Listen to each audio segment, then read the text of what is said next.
Bayangkan sebentar, kalau Gajah Mada hidup di zaman sekarang, lalu punya usaha kecil, punya produk, punya pelanggan, dan mulai dikenal banyak orang, apakah dia akan menunda legalitas?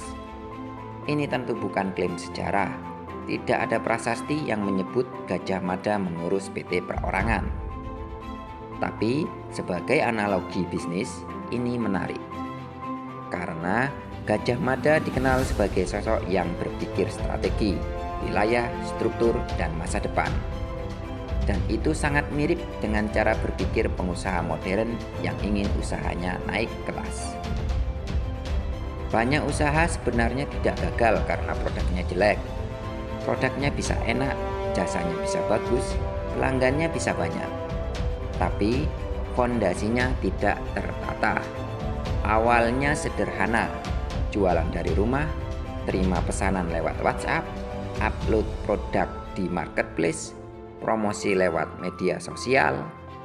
Itu tidak salah. Masalah mulai muncul ketika usaha semakin ramai, tapi legalitasnya masih kosong. Belum punya NIB, KBLI asal pilih, nama usaha berubah-ubah, uang pribadi bercampur dengan uang usaha, dokumen penting tercecer, merek belum diamankan. Akhirnya, saat peluang besar datang, usaha malah belum siap. Bukan karena tidak punya produk, tapi karena belum punya peta. Kalau sumpah palapa kita ubah versi menjadi bisnis modern, mungkin bunyinya seperti ini. Saya tidak akan benar-benar tenang sebelum usaha saya punya legalitas, NIB, KBLI yang tepat, rekening usaha, pembukuan, merek yang aman, dan arah bisnis yang jelas. Karena usaha kecil tidak harus berpikir kecil. Boleh dimulai dari ruang sempit, boleh dimulai dari dapur rumah, boleh dimulai dari satu meja, satu laptop, atau satu etalase sederhana. Tapi kalau ingin berjalan jauh, usaha harus punya arah, harus punya struktur, harus punya fondasi, dan disinilah legalitas mulai menjadi penting. Salah satu bentuk legalitas yang sering dibahas untuk pelaku usaha mikro dan kecil adalah PT Perorangan. Sederhananya, PT Perorangan adalah badan hukum perseroan terbatas untuk pelaku usaha mikro dan kecil yang dapat didirikan oleh satu orang. Ini cocok untuk pemilik usaha tunggal yang ingin mulai lebih formal, tapi belum membutuhkan struktur PT biasa dengan beberapa pemegang saham. Tapi ingat, PT Perorangan bukan sekedar dokumen jadi, bukan hanya soal punya file PDF, SK atau nama perusahaan. PT Perorangan adalah awal dari penataan usaha. Dari sini, pemilik usaha mulai menata nama, bidang usaha, NIB, rekening, arsip, pembukuan, dan strategi bisnisnya. Jadi, bukan hanya terlihat resmi, tapi mulai belajar berjalan seperti usaha yang siap naik kelas.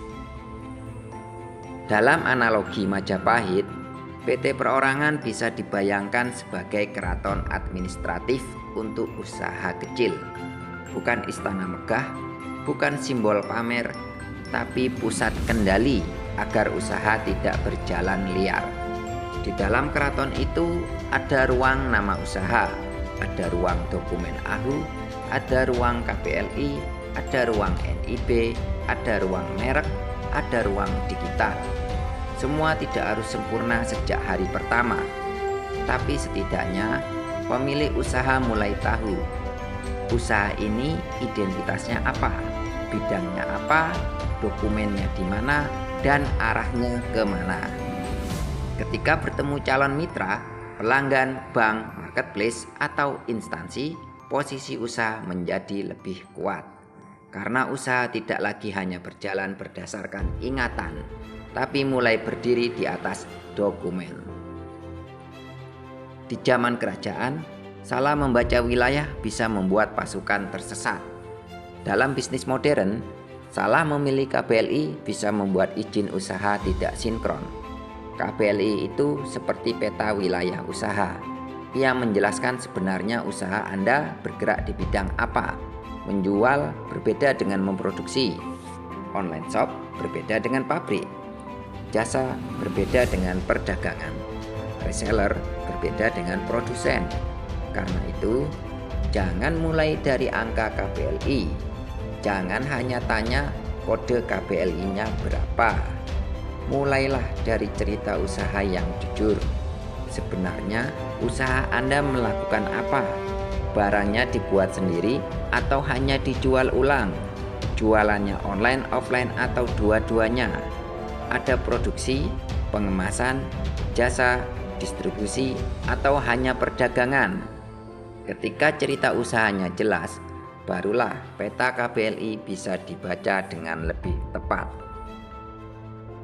Setelah PT Perorangan berdiri, biasanya langkah berikutnya adalah mengurus NIB melalui OSS.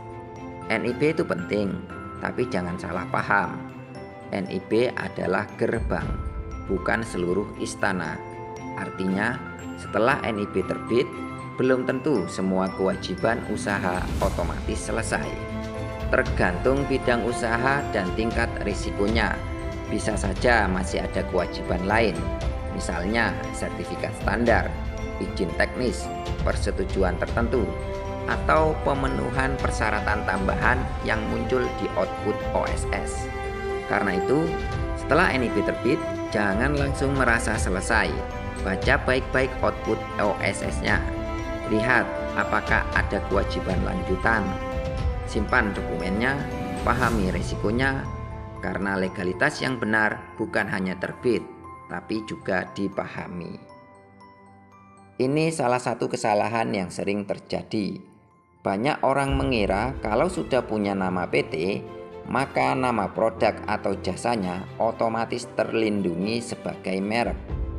Padahal, nama badan usaha dan merek dagang adalah dua hal yang berbeda. Nama PT adalah identitas badan usaha, sedangkan merek dagang adalah identitas produk atau jasa yang ingin dilindungi dalam dunia bisnis. Jadi, punya PT bukan berarti otomatis punya perlindungan merek. Kalau nama, produk, logo, atau brand Anda akan dipakai serius dalam jangka panjang, pendaftaran merek perlu mulai dipikirkan. Jangan menunggu sudah ramai baru panik. Jangan menunggu sudah dikenal baru sadar bahwa nama itu bisa diperebutkan. Karena dalam bisnis, nama adalah wilayah, dan wilayah yang penting harus dijaga. Untuk UMKM Lumajang, pelajarannya sederhana. Produk lokal bisa naik kelas kalau legalitas, brand, dan digitalnya dibangun sejak awal. Usaha makanan kemasan bisa terlihat lebih profesional. Souvenir lokal bisa punya identitas yang lebih kuat. Jasa digital bisa tampil lebih dipercaya. Toko online bisa lebih siap masuk marketplace besar. Fashion, kebutuhan hewan, perdagangan kecil, dan jasa kreatif juga bisa mulai ditata. Tidak harus langsung besar, tidak harus langsung sempurna, tapi jangan dibiarkan terus berjalan tanpa peta. Karena usaha yang tidak ditata sejak awal sering terlihat baik-baik saja, sampai suatu hari datang peluang besar dan ternyata dokumennya belum siap. Maka mulai hari ini jangan hanya berpikir jualan, mulailah berpikir membangun. Jadi, kalau Gajah Mada menjadi pengusaha modern, mungkin ia tidak akan menunggu besar dulu baru menata legalitas. Ia akan membangun fondasi sejak awal, karena kejayaan bisnis hari ini tidak hanya dibangun dengan produk bagus dan promosi ramai, tapi juga dengan keberanian yang punya dokumen, legalitas yang punya strategi, dan usaha kecil yang berani berpikir besar. Untuk Anda yang sedang menata legalitas usaha di Lumajang, pelajari dulu bentuk usaha yang paling sesuai sebelum mengurus dokumen. Jangan asal pilih, jangan hanya ikut-ikutan. Bangun usaha dengan peta yang benar. Legallumajang.id, WhatsApp 0817286283. Usaha kecil tidak boleh berpikir kecil.